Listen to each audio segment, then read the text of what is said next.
Hey everybody, welcome to episode 20 of the Yinzhers podcast. I'm your host, Jordan DeFigio, here with not Sam and Morgan because they are currently traveling back home after attending the Steelers game against the Raiders yesterday. Instead, filling in for them, I have the hosts of the Around the 412 podcast, also from the DK Pittsburgh Sports Network. How you guys doing? I thought you were going to introduce us as not Sam and not Morgan specifically. Which one was which? Oh, well, yeah. So, yeah, not Sam, Tyler, and not Morgan, Smitty. Yes. Yeah, there we go. That's better. There's a specific reasoning behind that as well, which we can get to at the end of the show when Tyler we will. When Tyler goes There's on a reason. Yeah. There is a reason, but I appreciate you guys being here to fill in for them while they're on their way to their respective homes. Safe travels. Yeah. Godspeed back to your own time zones. But Smitty, you and I were at the game yesterday. Tyler was not. It was. Give one word to describe that game. Smitty first. Oh, one word. Oh. Yeah. Underwhelming. Okay, Tyler. Deflating. I was going to say. I was going to say dejecting. It was a rough loss that felt flat kind of from start to finish. And not to discount the Raiders by any stretch, because they played really solid football on both sides of the ball. On offense, they really took advantage of the fact that Joe Hayden was injured and out for the game. They took advantage of the fact that Devin Bush was out. And then TJ Watt going down and Tyson Alualu going down. It wasn't like they just skated on by. Derek Carr made some really impressive throws there. He exploited the weaknesses in the secondary with the absence of Joe Hayden, and obviously Darren Waller and Henry Ruggs are just monsters. So looking at how the defense performed yesterday, is there any concern long-term outside of injuries, or do you think that it was mostly just the fact that we lost 3 to 4 of our most important players on that side of the ball? I think that's probably just the case. I'm not really concerned with the defense when it comes to this game, because I don't know how much I can really set the bar whenever you're losing, honestly, your key guys at each level of the field on the defense. So I don't really think that this is much to say about the defense, more so than I hope they get healthy and it's just an injury factor. I think the defense as a whole is still pretty solid. Even without them, I think they're a solid defense. But with them, they're an elite defense, as we know. Yeah. And I just think that's the case. It's just the injury bug. It's not really the defense performing. Yeah, my only concerns with the defense are injuries, or secondly, not even necessarily their fault. Are they going to be on the field too much because of the offense and be tired, gassed out by the end of the game? But as far as personnel, as long as those guys don't miss much time, this is still an elite unit, and I have no concerns about them long term. I actually was impressed by the compete level and the way that they played in this game against the Raiders. The biggest question was, how are they going to shut down Darren Waller? 5 catches for 65 yards. I mean, to me, that's doing pretty much that. They limited him to that. I said keep him under 100 and I'd be happy. For most of the game, he was pretty invisible. He was the guy that they were clearly keying in on, so much so that that's why Ruggs got his touchdown, burning past Minka Fitzpatrick and Akella Witherspoon, paying too much attention to Darren Waller. But yeah, as far as just this unit concerns about them, no. As long as they're healthy and the offense can keep them off the field, for right now they have like a negative 34 play differential. They've had 34 less offensive plays than they've had plays run against them. That's not good. Like, we need to see that even out a little bit more, and that's where I talk about the running game having to get going. That's how you control the line of scrimmage and the clock. It's a must, because whenever you're limited to one aspect of your offense, everybody knows what's coming and they can, plan for it and attack it and prevent it. It's way easier to shut down the passing game when the running game is non-existent. And that's where I think everybody's concerns lie, because I'm not concerned about the defense.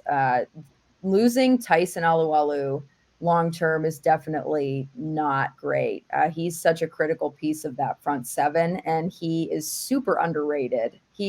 Not by people in Pittsburgh, but his name just does not come up in the national spotlight ever, really. It's very rare for people to be talking about him outside of the city of Pittsburgh, but he's a force on our defense, and his absence is definitely he's going to be missed for sure. But it sounds like the other injuries are potentially week to week, if not more minimal than that. So it's not concerning on the defense, but offense, it's way more X's and O's and how things that we can control that just don't seem to be controlled. And I feel like Najee had a better game this week than he did last week, just because it felt a little less like he was trying to run people into the grass and was being a little bit more patient and using his vision and his footwork and his agility to make plays happen. But even still, not great when you're running behind that line, and that the Raiders defense put so much pressure on Ben, specifically Max Crosby, who we knew was going to be an issue coming off of that game against the Ravens, but it was somehow even worse than I was anticipating it being. And it felt like Ben was very frustrated the whole game, and whenever he's frustrated, it just throws him further off his game. And there was just so many things going on offense and with our offense, and it was super discouraging to watch, because it did feel like we were thrown into a time capsule from last year, the year before, and wondering, what is it going to take to fix this and do something productive? So that's, I guess, my question. What is it going to take? Tyler, please tell me. Honestly, that is the toughest answer to question to answer. Holy crap. I just had a stroke. I'm right there with Come on, you. Sam. Listen, Sam. Watching the Steelers offense, that's what's making me think like that and talking about it. Honestly, it's such a tough question to answer, because they have the personnel that you think would do very well, especially at their skilled positions.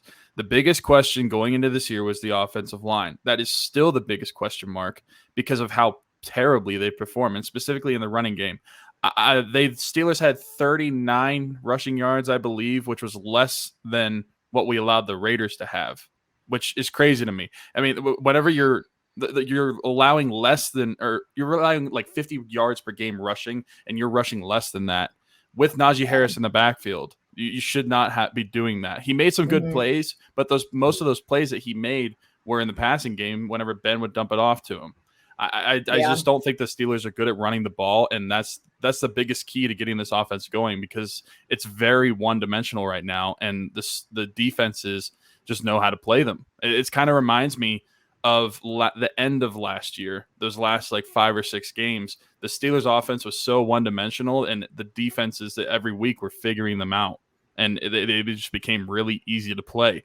And the play calling, Smitty and I mentioned it on our show, the play calling doesn't really look much different from Matt Canada from last year. And so we were expecting a completely revamped offense. Now, maybe there's some more stuff in the bag for Matt Canada, but I'm expecting him to at least switch it up a little bit, because I don't want a Randy Fichtner scenario where you just keep trying what's not working. Yeah, which is, it's exactly what it feels like is happening right now. It's just, they handed him the same scheme and playbook, and we're like, hey, just do something with it. And I don't know if that's a higher up problem. I don't know if that's just Matt Canada isn't as good as we idealized him to be, because he just wasn't Randy Fichtner. Like, I don't really know what the issue is. And that was my concern, promoting somebody from within the organization and not finding a fresh set of eyes and a fresh voice to the offensive coordinator position, because that's just all they've really done for I don't even remember how long. Like they keep keeping guys around, and it feels like they need somebody to come in and just shake things up.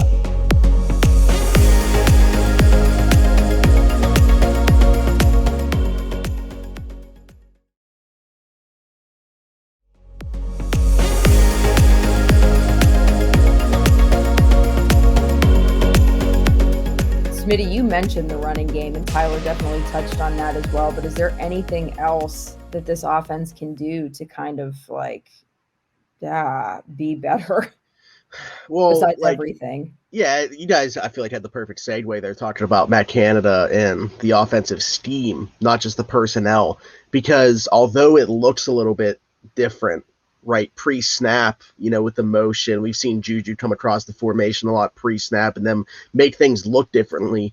Ultimately, the play calling seems pretty similar, and obviously the results are similar right now. I think the thing is, we all came into this knowing that there were going to be growing pains with that offensive line, with a first-year offensive coordinator. It was going to take some time, but no one wants to hear that when it actually takes that time. Yeah. And I think that the biggest reason that we're not willing to give them that leeway is because of the results of 2020, the way that it ended, because of 2019. Ben goes down and what the offense looked like, where they were struggling to put up 17 points a game. So this is going to take time. But here's the thing is, even if it takes that time, I'm not sure that time is the only thing that they need. I'm not so sure that they have the personnel on that offensive line, regardless of how much time that you give them. I actually like Matt Canada as an offensive coordinator. I'm just not so sure that he has the personnel at his disposal to make his offense work. And that includes Ben. I'm not so sure that he's the ideal quarterback to run this system. Even look at. There's a lot of rumors that Matt Canada called that Week 17 game last year in Cleveland, which Mason Rudolph threw for over 300 yards, and the offense looked pretty good. Who knows what somebody else would step in and do in Matt Canada? And I'm not pushing Ben out the door by any means. I was fully on board with him coming back for this, last year farewell tour. I'm just saying, in an ideal situation, I think a Matt Canada offense needs, a much better offensive line and a quarterback that offers you a little bit more mobility than Ben Roethlisberger does. I think he's catering an offense that really isn't his ideal offense to the quarterback that he has at his disposal and the offensive line that he has at his disposal. Which anytime in this great sport of football, you try to put a square peg in a round hole, you're not going to get anywhere. And the fact that they maybe they should have, so many should have, could have, would have, it's impossible to know what the right decision was. But I think if you're putting this mentality or this mantra out there of, we know that Ben's our guy, he's our quarterback, we want to go all in with it for his final years here, but then you don't fix the offensive line, and then you bring in an offensive coordinator that is going to clash with Ben's style of play and can't really work any creativity in there with Ben's style of play. It seems like every single great thing they did in the offseason, like bringing in Melvin Ingram and Joe Schobert and all of the reworking of the cap and signing TJ Watt, it feels like everything is just kind of, I don't want to say flat or bland, but it feels less exciting now, because it's you were optimizing this window, and this window is rapidly closing, and the things that you could have done to actually, capitalize on Ben's last year, you didn't really bat an eye at that. You think about how many things, you just mentioned one last year for Ben, how many signs point to them going all in on one last year? You bring back Juju on a 1-year deal, taking less money than he could have gotten some other places. Melvin Ingram, Joe Schobert, you trade for Akella Witherspoon because you felt like you needed another corner to add to that room. You mentioned, the reworking of some deals. They bring in Trey Turner because of David DeCastro's situation. Like they did drafting Najee Harris in the first round. Like everything that they did about this offseason, what Freiermuth in the second round, like everything was about Ben's one last year, except for they were like the offensive line. It's a work in progress. You can't have that though.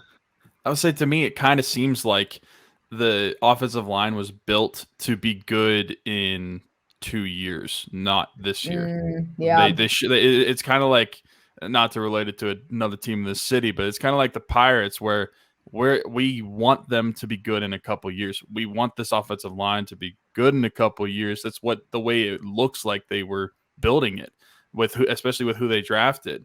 I don't think these are guys you were expecting to step in immediately and play. Especially, I think Kendrick Green was definitely probably the one that you were like, okay, he has to be the starter because center, there's just no one there. But we weren't expecting Dan Moore Jr. to be the starting left tackle for the Steelers right away. I mean, and I said, luckily, he has performed pretty well to this point, because imagine if he wasn't. That would just be even worse. Oh, God. Same thing with Kendrick Green. Imagine if we had to stick with like J.C. Hassenauer at center. The line would just be terrible compared to what it is now. So what are they believe it or not, people, it can get worse. So what? I wanted to bring up another thing. I wanted to bring up another thing real quick with the Najee thing, because my friend Derek texted me this. It's so unfair for Najee too, because if people are going to look at that and just be like, people are already questioning the pick, but it's going to just raise more questions.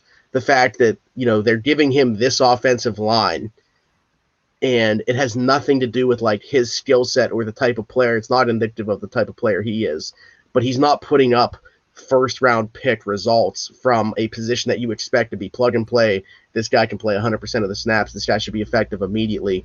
He's not putting up those results yet because of the people in front of him, and you can't change that situation. And it's just going to make people question that pick even more so.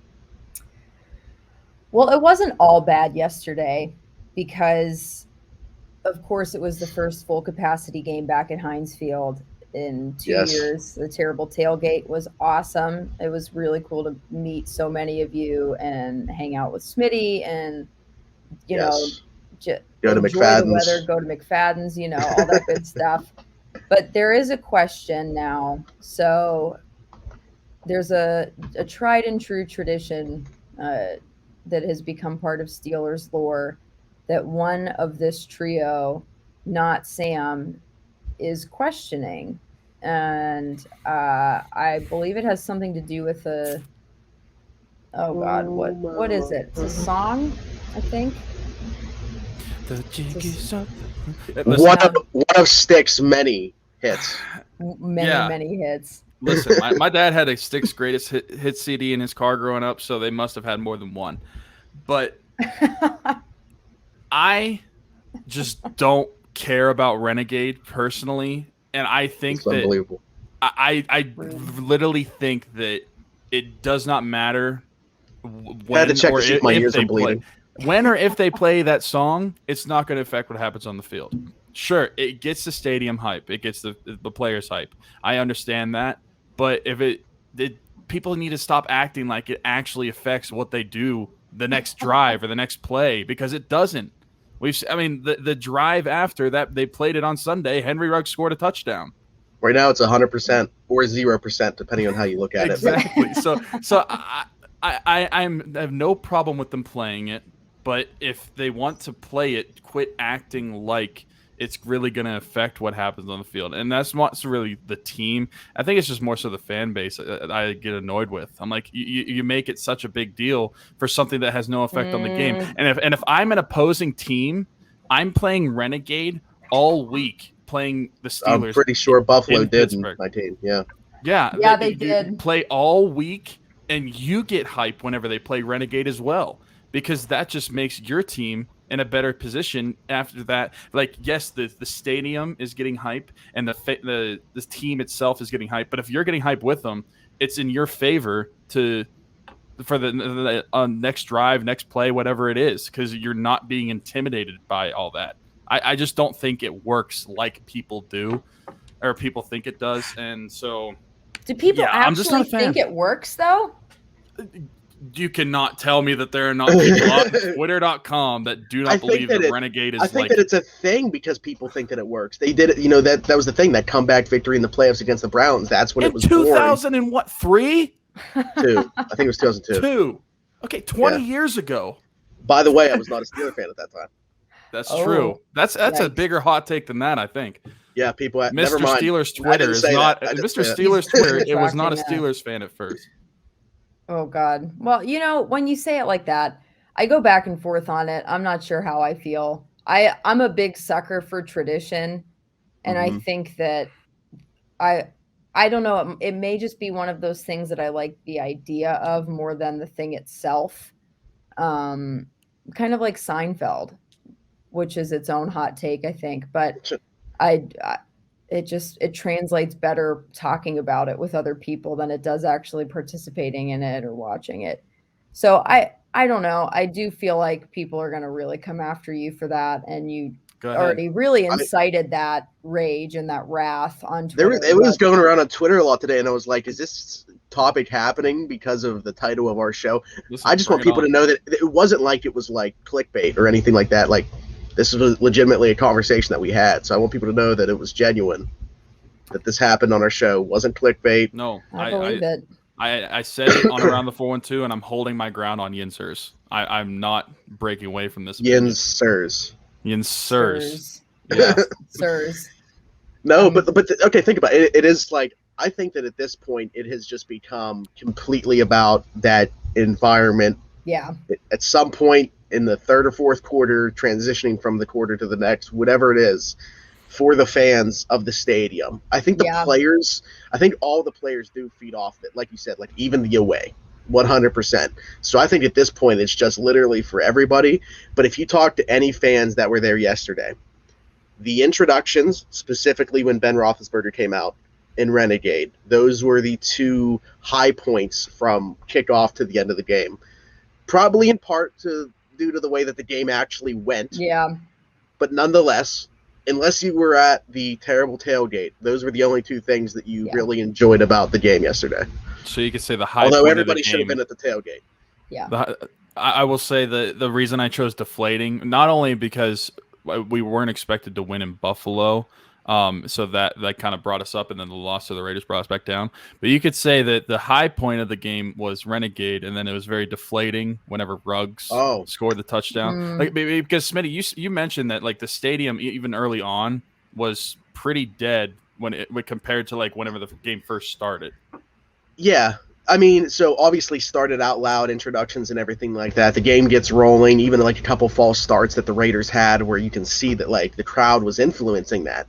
But, and you know what? Never mind. You're suckering me in to end up being the bad guy of this show because I'm going to say something about the fans. It just seems like when the Steelers are down, the fans aren't as into the game. And in a way, I get that. But when you are at home and it's very much still a game, and you know that you can influence some of these things by creating that hostile environment, you got to stay involved. Yeah. And the fan base, at least since I've become a season ticket holder, I have not seen that be the case. Yeah, it's kind of son of a I'm not the only evil one. We're done in Pittsburgh. That's it. Yeah, let's wrap this thing up before we say anything else that could potentially get us excommunicated. But seriously, thank you both, Smitty and Tyler, for hanging out with me.